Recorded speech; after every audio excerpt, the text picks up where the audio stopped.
आज के इस समारोह में मंच पर उपस्थित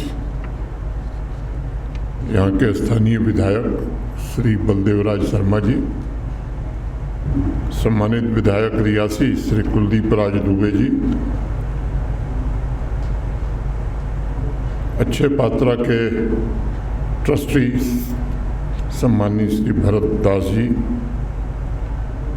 मंच पर विराजमान श्री उदय रेंगे जी, जम्मू कश्मीर प्रशासन के सिविल और पुलिस प्रशासन के सभी वरिष्ठ अधिकारी, रियासी जिला इंतजामिया के सभी अधिकारीगण, सभागार में उपस्थित सभी शिक्षक, बच्चों, देवियों, सज्जनों और मित्रों, सबसे पहले मैं इस्कॉन के संस्थापक आचार्य श्री लाल प्रभुपाद जी को नमन करता हूँ एवं उन्हें श्रद्धांजलि अर्पित करता हूँ। आज centralised mid day meal kitchen facility का भूमि पूजन करके शिलान्यास हुआ है। मैं समझता हूँ जम्मू कश्मीर के लिए भी ये अवसर बड़ा महत्वपूर्ण है। सन 2017 में भारत के आदरणीय प्रधानमंत्री श्रीमान नरेंद्र मोदी जी के मार्गदर्शन में अक्षय पात्र जम्मू कश्मीर में भी सेवा करे ऐसा निर्देश मिला था। उसी के अनुपालन में 13 अगस्त 2021 को अक्षय पात्र फाउंडेशन के साथ पहला अनुबंध MOU किया गया था। जम्मू का किचन जो यहाँ बन रहा है 15 से 20 हज़ार बच्चों को प्रतिदिन भोजन प्रदान करेगा।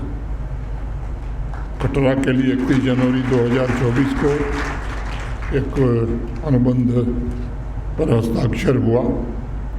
बच्चों के न्यूट्रिशन के लिए समर्पित इस प्रोजेक्ट को आज यहाँ आकार लेते हुए देखकर मुझे और आप सब लोगों को प्रसन्नता हो रही है। पूरी तरह से ऑपरेशनल होने के बाद प्रतिदिन 5000 भोजन यहाँ से दिया जाएगा। आज इस अवसर पर मैं अक्षय पात्रा फाउंडेशन को हृदय से बधाई देना चाहूँगा। इस वर्ष मार्च में अक्षय पात्रा ने 5 बिलियन मील्स के ऐतिहासिक लक्ष्य को प्राप्त किया है। भारत की आदरणीय राष्ट्रपति महामहिम द्रौपदी मुर्मू जी के कर कमलों द्वारा 5 बिलियन थाली बच्चों को परोसी गई।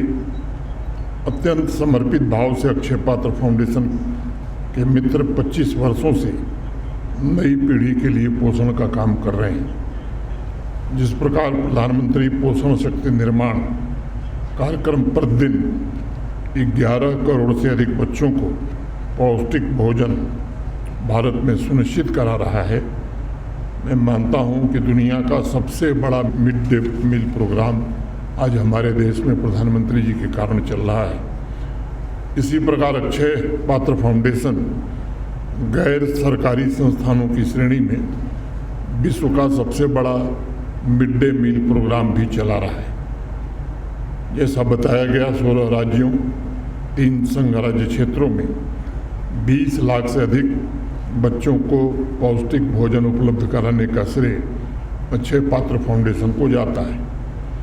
हमारी संस्कृति में कहा गया अन्न ब्रह्मा रसो विष्णु भोक्ता देवो महेश्वर, अर्थात अन्न ब्रह्मा है और उसका रस यही विष्णु भगवान है। यह भाव भोजन को बहुत ही पवित्र बनाता है। अंग्रेजी में हमारे एक कहावत है, you are what you eat, यानी मुझे बताओ कि तुम क्या खाते हो, मैं तुम्हें बता दूंगा कि तुम वास्तव में क्या हो। यह वाक्य पोषण से भरपूर भोजन की महत्ता को दर्शाता है। आज एक बात मैं कहना चाहता हूँ कि किसी महान राष्ट्र की असली पहचान उसकी ऊंची इमारतों या शक्तिशाली संस्थानों में नहीं, बल्कि उन साधारण पलों में छिपी होती है जहाँ मानवता अपने सबसे सच्चे और सहज स्वरूप में दिखाई पड़ती है। उन पलों में सबसे महत्वपूर्ण पल वह है जब एक बच्चा स्कूल में न्यूट्रिशन से पूर्ण संतुलित भोजन प्राप्त करता है। देखा जाए तो हम सामान्य जीवन में अक्सर विरासत की बात करते हैं। उसमें 3 महत्वपूर्ण सवाल आते हैं। हम क्या बना रहे हैं, हम क्या बचा रहे हैं और आने वाली पीढ़ियों को हम क्या सौंप कर जा रहे हैं।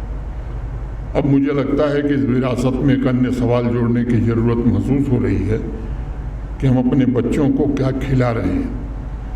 ये हमारी नई पीढ़ी के पोषण से जुड़ा और सीधे भविष्य को प्रभावित करने वाला महत्वपूर्ण प्रश्न है, क्योंकि हमारे जम्मू कश्मीर के कई कोने में ऐसे बच्चे ज़रूर होंगे जो रात के खाने के बाद अगली सुबह बिना कुछ खाए स्कूल जाते होंगे।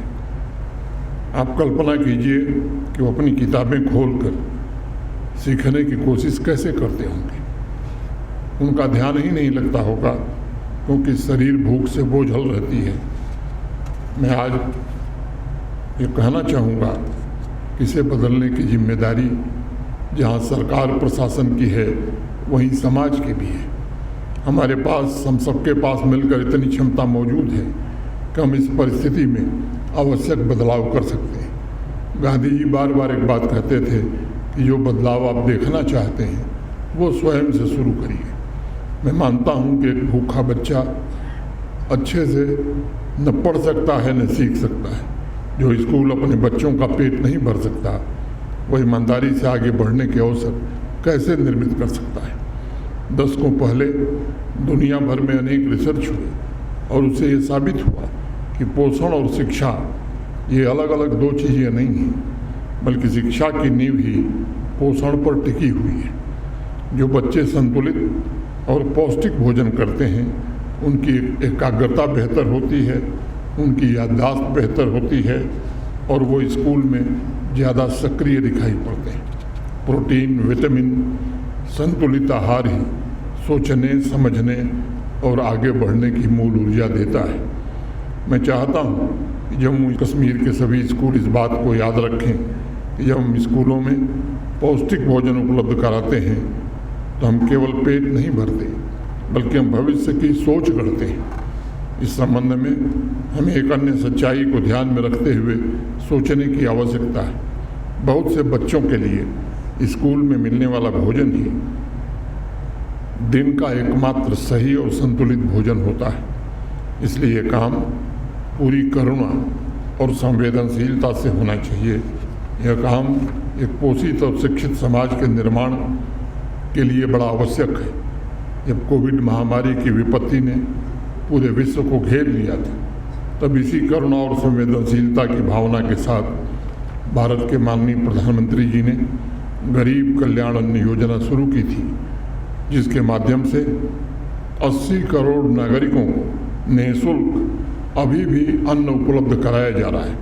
पिछले कई वर्षों में देश के अनेक राज्यों में रिसर्च के द्वारा इस बात को भी साबित किया गया है कि जिन स्कूलों में पौष्टिक भोजन की योजनाएं शुरू हुई या उन्हें और बेहतर बनाया गया, वहाँ अनुपस्थित रहने वाले बच्चों की संख्या लगातार कम होती गई और उन बच्चों में सीखने की क्षमता में बहुत ही बड़ी मात्रा में वृद्धि हुई।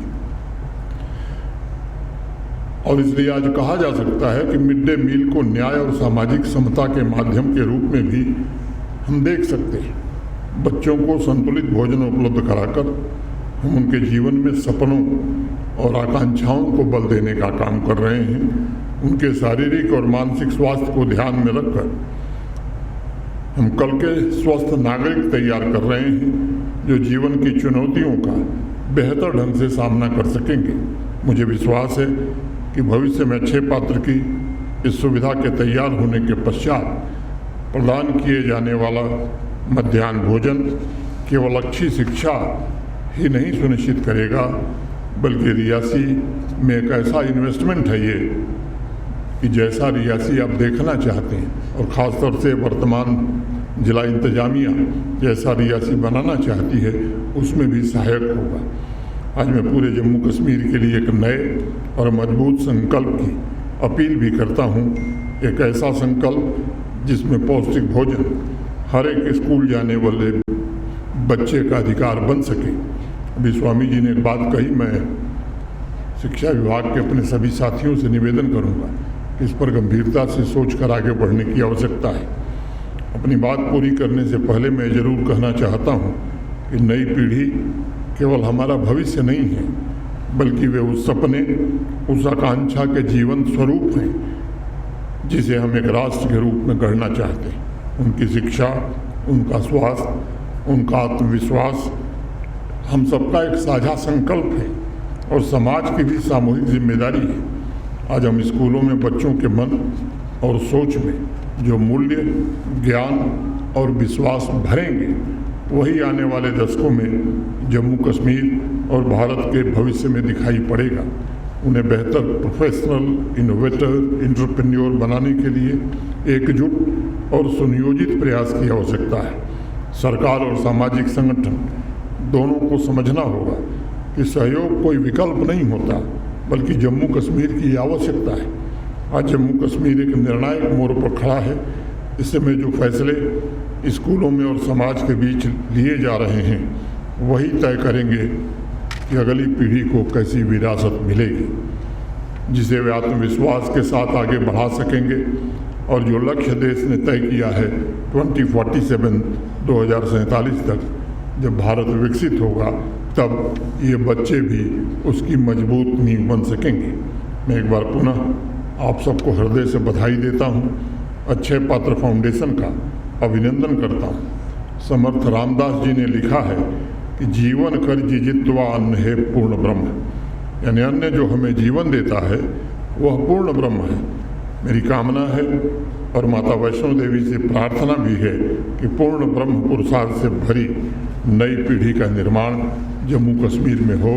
इसमें हम सबको सामूहिक रूप से जुटने की आवश्यकता है। मैं उदय श्री रेंगे जी को विशेष रूप से बधाई देना चाहता हूं उनके इस सहयोग के लिए, और उनसे मैं कहना चाहता हूं कि आपने जो पवित्र काम, शुभ काम किया है, तो माता वैष्णो देवी का आशीर्वाद तो आपको मिलेगा ही।